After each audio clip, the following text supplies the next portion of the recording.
வாங்க வாங்க.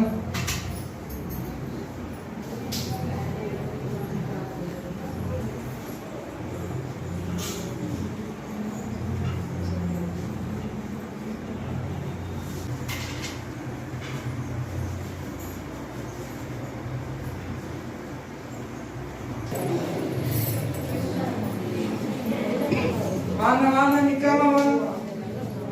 காசிக்கு வீசம் மிகுந்த பெருமைக்குரிய திருக்காஞ்சி என்று சொல்லக்கூடிய அற்புத கஷேத்திரத்தில் இன்றைய தினம் ஐப்பசி மாதம் அஸ்வினி நட்சத்திரத்தோடு கூடிய அன்னாபிஷேக விழா மிக சிறப்பாக நடைபெற்று கொண்டு வருகின்றது. சிவபெருமானுக்கு 12 மாதங்களும் 12 வகையான அபிஷேகங்கள் சைவாகமங்களிலே சிறப்பாக கூறப்பட்டிருக்கின்றது. ஒவ்வொரு மாதத்திற்கும் ஒவ்வொரு வகையான அபிஷேகம் சிறப்பு வாய்ந்தது.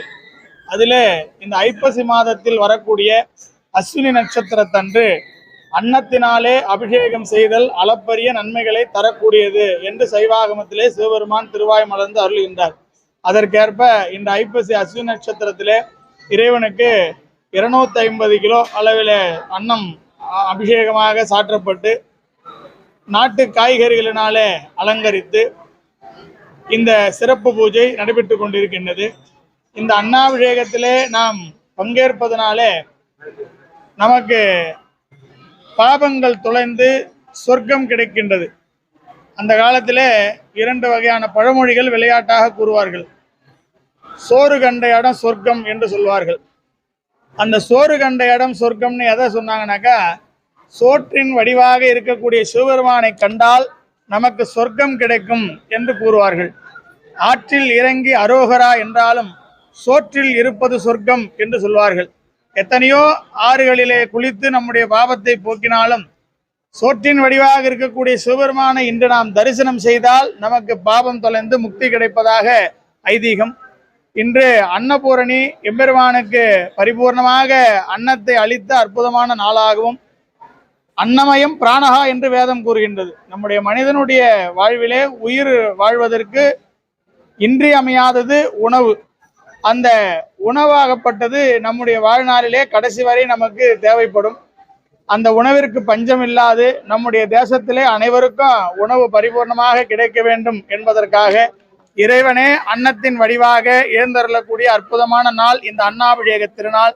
இந்த அன்னாபிஷேக திருநாளை முன்னிட்டு சிவபெருமானுக்கு 250 கிலோ அன்னத்தின் அபிஷேக ஆராதனைகளும் தொடர்ந்து பிராய்ச்சித்த அபிஷேகமும், இன்று பௌர்ணமியும் இரவு 9:30 மணிக்கு மேல் வருவதனாலே பௌர்ணமி அபிஷேகம் மற்றும் கிரிவலம் வருதல், ஜோதி தரிசனம் ஆகிய நிகழ்ச்சிகள் நடைபெறுகின்றது. இதில் ஏராளமான பக்தர்கள் கலந்து கொண்டு அன்னத்தின் வடிவாக இருக்கக்கூடிய சிவபெருமானை தரிசனம் செய்து பல நன்மைகளை பெற்றவருகின்றார்கள். கெங்கவராக நதீஸ்வர பெருமானுடைய பரிபூர்ணமான திருவுருள் அனைவருக்கும் கிடைக்குமாறு பிரார்த்திக்கிறோம். இந்த எம்பெருமானுடைய திருமேனிலே சாற்றப்பட்ட அன்னம் அருமருந்து. ஏன்னா பேஷஜம் பிஷகு என்று வேதம் கூறுகின்றது. வைத்தியனுக்கெல்லாம் வைத்தியன் சிவபெருமான். அதனால்தான் வைத்தீஸ்வரன் கோயிலே வைத்தியநாத பெருமானாக அனுகிரகம் செய்கின்றார். அப்படிப்பட்ட இறைவன் திருமேனிலே சாற்றப்பட்ட அந்த அன்னத்தை பக்தர்களுக்கெல்லாம் பிரசாதமாக வழங்குவார்கள். அந்த பிரசாதத்தை சாப்பிடும் போது சகல விதமான வியாதிகளும் நம் உடலை விட்டு நீங்குகின்றது. குழந்தை பேறு அவசியமாக கிடைக்கின்றது. நமது ஆலயத்திலே பிரதி வருடம் இந்த அன்னத்தை வாங்கி சாப்பிடுவர்கள் எல்லாம் அடுத்த வருடத்திலே நல்ல செய்தியோடு வந்து இறைவனை தரிசிக்கிறார்கள். அந்த அளப்பரிய பலனை தரக்கூடியது இந்த அன்னாபிஷேக அருட்பிரசாதம்.